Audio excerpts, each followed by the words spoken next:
Bismillahir Rahmanir Rahim. Alhamdulillahi Rabbil Alameen. Salatu wa salam ala Sayyidina Muhammad sallallahu alayhi wa sallam. Do you believe God exists? Have you seen God?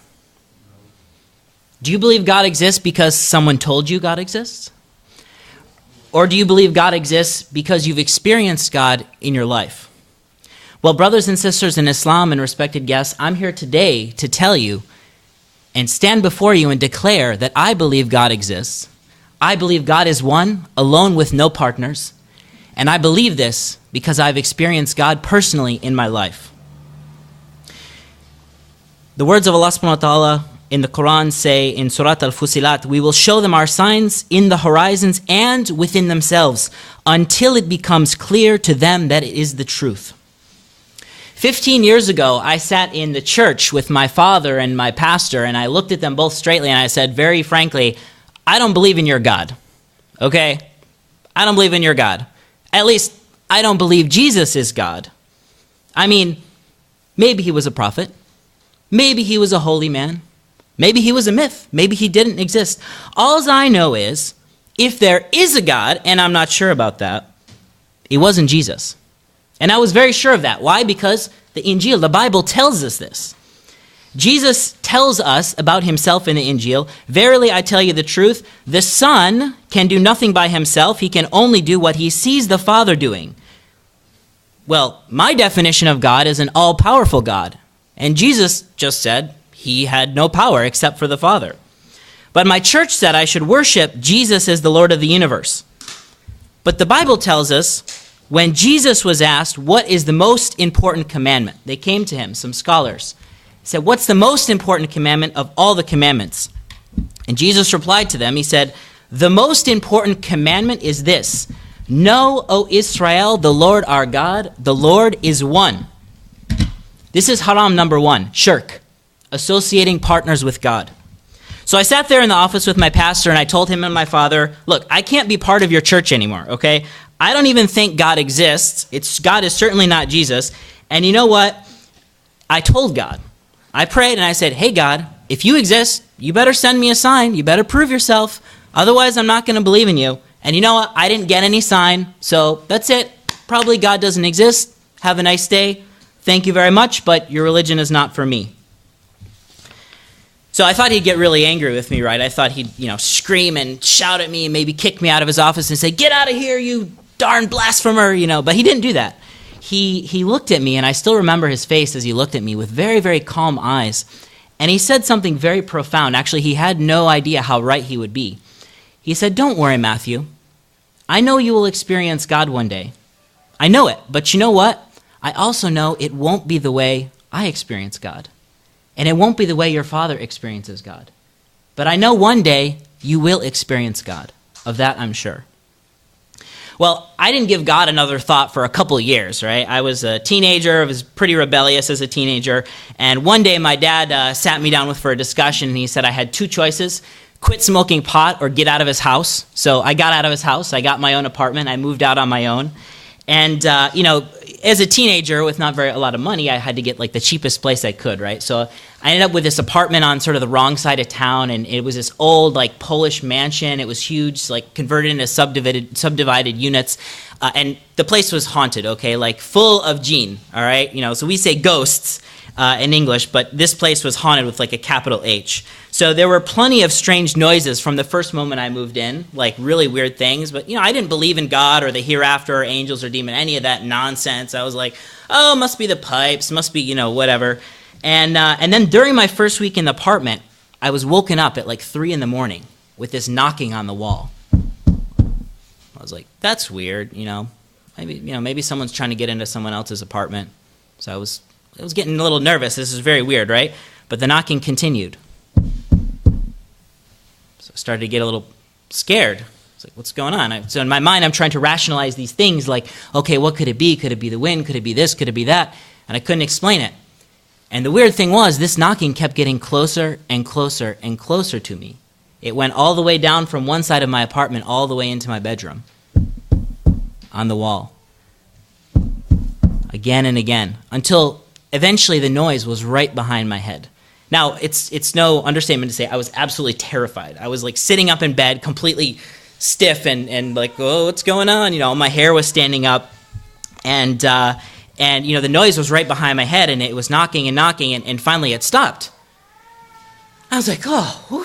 I was very relieved, right? So I laid back down in bed, and I said, oh, thank God. I was like, wait a second, I don't believe in God. Man, it was just some, whatever, it was the wind or something. And then crash! The window of my room slammed shut right in front of my own eyes. There was no wind, not even a breeze. I was terrified. I jumped out of bed, threw on my clothes, grabbed my cell phone, raced out of my apartment, and who's the one person I called? I called my dad. I said, Dad, you got to come get me. I can't sleep in my apartment tonight. It's haunted. There's, demons, da-da-da-da. So thank God I have a very patient father. He just kind of sighed. Okay, where are you? I'm coming. I'll pick you up. And so he came and picked me up, and on the way back home, I remember something he said to me. He said, Matthew, if you believe in God and you ask for God's protection, God will protect you. And God is all-powerful, so you have nothing to fear. And that stuck with me. But for the first time in my life, I was forced to confront that there's this world, or there's this realm that I can't see and I can't explain. The Quran says in Surah number 6, verse 104, now have come to you from your Lord proofs to open your eyes. If you will see, it will be for the good of your own soul.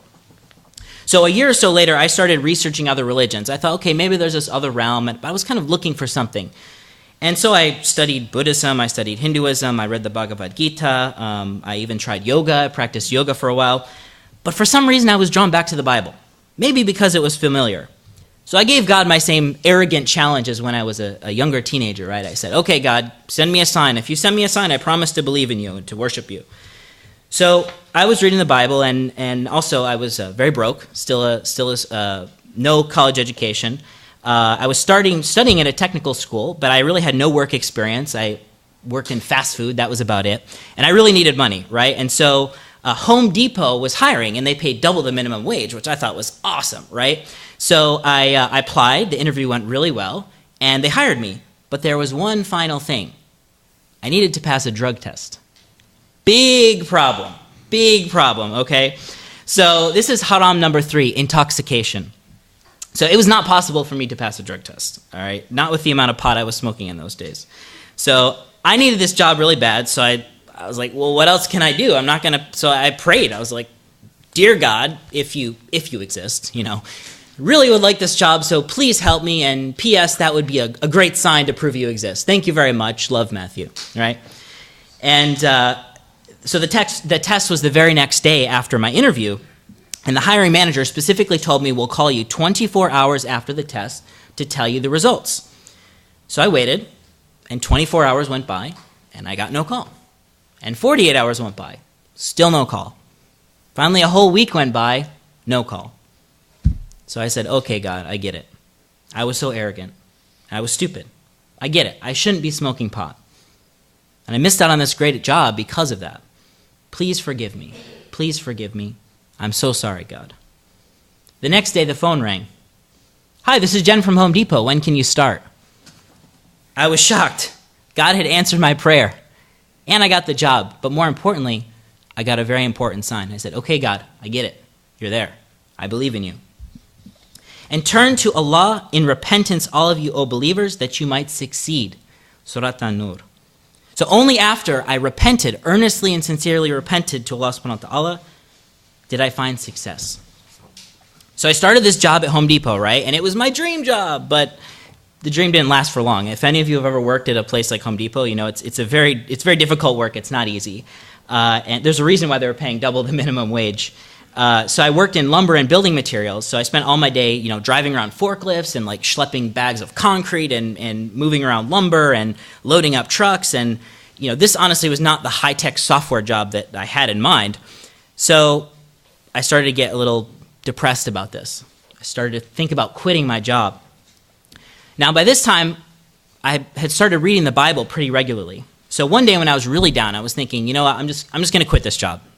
Forget about it. I'll find something else. I won't even call him. I'll just never come back, right? That's it. But I was like, okay, God, give me some guidance, right? So this is haram, don't do this. But I took the Bible and I said, okay, God, give me guidance. And I opened it up and just like randomly to the first page and read what's on the first page, the first thing I see. And this is what I read from Ecclesiastes chapter 9, verse 10. Whatever your hand finds to do, do it with all your might and strength. SubhanAllah. And Allah subhanahu wa ta'ala tells us in verse 83 of Surat al-Isra, when we bestow favors upon mankind, he turns his back and withdraws to one side. But when evil befalls him, he despairs. How true is that?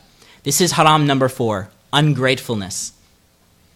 So I felt ashamed. I had prayed for this job, and I had this amazing intervention in my life, and I'd got this great job that I prayed for, and I was willing to just throw it in the trash. So I didn't quit my job. I went to work that day, and I decided that day I would try to be the best possible Home Depot employee they'd ever seen, right? With a smile on my face, super duper helpful. The more annoying the customers were, the more I just smiled and helped them out, right? And after all, God had helped me to get the job. The least I could do is be helpful to the customers. So towards the end of the day, there was a particularly, how should we say, challenging customer. Okay, this guy had me going all over the store. He really didn't know what he wanted. I was pulling stuff from high and low all over the store. But I just smiled and I tried my best to be helpful and friendly. And after I concluded the sale and we loaded up his truck with all materials, he shook my hand and he looked me in the eyes and he smiled. And he said, I really like your attitude. I could really use someone like you at my company. I own a small electronics company, and I'd like you to come in and work for me. SubhanAllah, my face just lit up like a light bulb. That's what he told me later. He said, your face lit up like a light bulb when I told you that. I was so excited. So he ended up hiring, and you know what he said to me? He said he was a Christian man. You know what he said to me after he hired me? He told me, these are his exact words, God put it in my heart to hire you. SubhanAllah. So I started in this company in the lowest paid position. I was... instead of assembling electronics, they had me start out assembling cardboard boxes. It wasn't very glamorous work, but it was a start. It was a foot in the door, as we say. But within 2.5 years, I'd been promoted until eventually I was managing the largest group within the company, with a team of 5 working for me. Allah subhanahu wa ta'ala says in Surat al-Ibrahim, verse number 7, if you are grateful, I will surely give you more and more. So God had blessed me with this great career path and amazing opportunities, and eventually I had an opportunity to move out here to California and start working in the Silicon Valley, which was awesome. And so all the tech action is out here, and I'd love to sit here and tell you that after all those great experiences, I dedicated my life to God and just left all the haram, and that was it. But that wouldn't be true. So honestly, I wasn't practicing any religion. I had never gone back to Christianity because, like I said, I never believed Jesus was God or a God. So I never went back to Christianity, and I hadn't really looked for a replacement. So I was just kind of floating out there. I was like letting the current of the world just kind of take me, and I came to California, and I was like, oh, wow, groovy, man. Everything's cool, like try it all out, right? And, when you move across the country, if some of you may have moved from faraway places, if you move, especially if you're alone, you become a bit depressed, right? And so there was an emptiness inside of me, and I began to try to fill that emptiness with different things, with alcohol, with smoking more marijuana. And then there were California girls also. This is haram number 5, zina, unlawful sex. So the first serious relationship I had in my life was with an Iranian girl. She was literally fresh off the airplane, not fresh off the boat because we don't take boats anymore.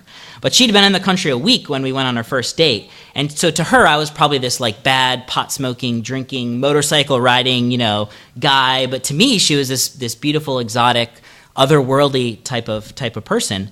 And in fact, on our second date, I still remember she was telling me a little bit about her religion, and she's like, oh yeah, in my religion, a man can have 4 wives. And I laughed. I thought she was joking. I laughed in her face, and I feel bad now because I insulted her, actually. But, we grew closer and closer in our fondness for one another, but it was a forbidden relationship. It was a haram relationship. And she hid me from her family for many months. But as things got more and more serious, we started to consider a future together. So eventually she introduced me to her family, and they actually really liked me, and believe it or not, they accepted me. But there was just one thing. She said, well, if we're going to have a future together, if you want to marry me, you have to become Muslim. I was like, I have to become Muslim? I was like, you're not even practicing. Why should I become a Muslim? Like, what's so special about your religion that I should take your religion, you know? But I was like, okay, that's fine. I don't have a religion. You know, I can say, oh, maybe I'll declare I'm Muslim, but maybe it's just going to be in words. But anyway, I'm a technical guy. I'm an engineer, right? So I wanted to learn, you know, technically, what am I getting myself into, right? I wanted to read the fine print of the religion, right? So I started studying Islam from sort of an academic perspective. So, you know, I started to study Islam, and actually my mom was very supportive. She bought me a DVD lecture series on Islam. It was sort of a very academic study of Islam, and I started really enjoying what I was learning. The more I learned about Islam, the more I realized, wow, this is kind of already what I believe. This is great. And it's, you know, Islam seemed like what I already believed. But this part of my story doesn't end the way you might be thinking, because in 2011, we went to this Valentine's Day party, and when we left the party, I noticed the way she was looking at another guy, and within 1 week, we had broken up. It wasn't the right match. It was not the right match. So this future we've been dreaming and planning for together was instantly torn apart, right? And we were both really torn up about it. But, you know, I felt in a way like a part of my identity had been taken from me. And I mean, I'd even learned Farsi for this girl, right? I actually speak semi-fluent Farsi to this day. And, you know, all that was sort of taken from me. And I was still reading Quran and learning about Islam. And I thought, you know what, I'm just going to continue doing this. You know, I'm interested in this. I'll just continue learning. So in my heartbreak, I sort of drew near to Allah subhanahu wa ta'ala in learning about Islam. Surely by the remembrance of Allah, our hearts set at rest. In Surat Al-Ra'd. So I wasn't looking for religion. Again, I was looking for comfort. But the more I learned about Islam, the more comfort I found. And the more beautiful I realized that Islam really was. And then one night I had a dream. This wasn't an ordinary dream. This was a very, very vivid dream. And in this dream, I was praying salat in a masjid, in community, in jama'ah. And when I made sujood, I had the most amazing feeling come into my body. A feeling of taqwa, or God consciousness. Brothers and sisters, I cannot describe the beauty of this feeling. I felt in my heart. And that was it. When I woke up, I said, this is a clear sign. I accept the religion of Islam. I'm Muslim now. I believe, God, you are one, alone with no partners, and I believe Muhammad is your messenger. And that was it. That's how I became Muslim. Allahu Akbar. So the easy part was over. Right? I woke up, I was like, okay, I'm Muslim now. All right. But Islam is not just a religion of faith. Right? Islam is a religion of action. So the problem was for me, my original study of Islam was like an academic exercise. I didn't know the practical aspects of Islam. For example, I knew there were 5 daily prayers, but how should I pray? Like, what do I actually have to do? You know, I knew there was something, you know, I knew I should wash before prayer, but how do I wash? What do I wash? When do I wash, right? All those practical aspects. What about going to the masjid? If I go to a mosque, what will they say? Will they believe I'm Muslim? Will they think I'm a spy? Like, I don't know. What do Muslims think about Americans who become Muslims? I have no idea, right? So, believe it or not, I was so afraid to go to masjid. I was a Muslim for an entire year, and I didn't go to a masjid because I didn't know what to do. So, you know, this personally didn't happen to me, but I heard a story at a local masjid here, not this one, in the Bay Area, and they had a halaqah and a dinner, and there was a new revert to Islam. A brother went there, and they were having the dinner, and now this brother was left-handed, and he ate the food with his left hand, and someone who was not maybe a very learned person said, "Brother, don't you know that's haram? The food is in the hellfire," and was like yelling at him. And this is his first time in a masjid. Do you think he came back? No, he didn't come back to that masjid. Who knows what if he stayed with the deen or not? I don't know. Alhamdulillah, this didn't happen to me. But you know, they never saw that brother again. But these brothers and sisters in Islam are the things we struggle with is reverts to Islam when we enter Islam. It's the practical aspects of the fiqh, right? And so I'll tell you about my first time at a masjid. So I went to Tawheed here up in San Francisco. And I had started kind of figuring out how to pray. I hadn't memorized Surat al-Fatiha yet, but I kind of knew the basics, but not really. I was still very uncomfortable. And no one greeted me when I first went in, so I just kind of like went in the masjid and like sat there. I was like, okay, what's going to happen? Are they going to kick me out? Like, alhamdulillah, a brother came in to pray. It was sort of in between prayers. And a brother came in and he said, oh, brother, have you prayed yet? I said, no, I haven't prayed yet. He said, okay, let's pray together. You lead. And I said, oh, I'm sorry, I can't lead. He said, why not? Go ahead, lead. I said, no, I can't lead because I don't know how to pray. He said, okay, no problem. I'll show you. Which is great. He very simply showed me. He made it very simple for me. He said something like, okay, all you need to do is follow me, follow the leader. Okay, that's easy. He said, every time I say Allahu Akbar, you say Allahu Akbar too. It's like, okay, I know what Allahu Akbar means. Okay, I'm down. Sign me up. So he led me in prayer, and we prayed together. And then after he talked to me for a little bit, and it was very nice. And he didn't go into too much detail. He just gave me a very nice explanation. Alhamdulillah. So this was my first experience in a masjid. And also I can say YouTube also helped me enormously in the early days. May Allah subhanahu wa ta'ala reward all the people doing dawah on YouTube. It's a very, very good resource. But the basics of spiritual practice are sort of only one side of the equation, right? In order to really practice Islam and follow the deen of Allah subhanahu wa ta'ala, I needed to change my lifestyle, right? And to the young brothers and sisters here, I'll give you this warning about alcohol and drugs. They are very addictive. They're not toys, okay? So when someone becomes addictive to alcohol or drugs, it's not just like a chocolate. Like, oh, I don't feel like chocolate today. Okay, I'm not going to have chocolate. No, you need your chocolate every day, okay? It's very serious. So it's very hard to leave those things. And the other thing about drugs and alcohol is you don't realize it, but when you're someone who's a pot smoker or a drinker, you start to surround your community, becomes all your friends and all the people who you hang out with are only people who use those substances, right? If you're a drunk person and you're with people who are not drunk, you don't feel good. You realize what you're doing is not great, and you realize you sound stupid, and it's not fun, right? So what you do is you start to surround yourself with only a group of people who do what you do, right? So addiction is hard enough in itself, but also distancing yourself from the people who are potentially leading you back to the haram, right? That's very important. So I'm sure most of you are familiar with a story that's recorded by Imam Bukhari in his book of Sahih Hadith. So there was a man who he'd murdered 99 people. Nodding your heads if you've heard this hadith. So the man had murdered 99 people. He went to the masjid. He talked to a man of knowledge, and the first person he talked to really didn't grasp what he was saying, and he said, "You murdered 99 people? No way. You can't be forgiven." And so he said, "Okay, I'll just make you the 100th person then," and he kills the guy, right? And then he talks to another person, and the person says, "Yes, you can be forgiven, but my suggestion, you have to leave the people you're hanging out with, right? You have to go to a new neighborhood."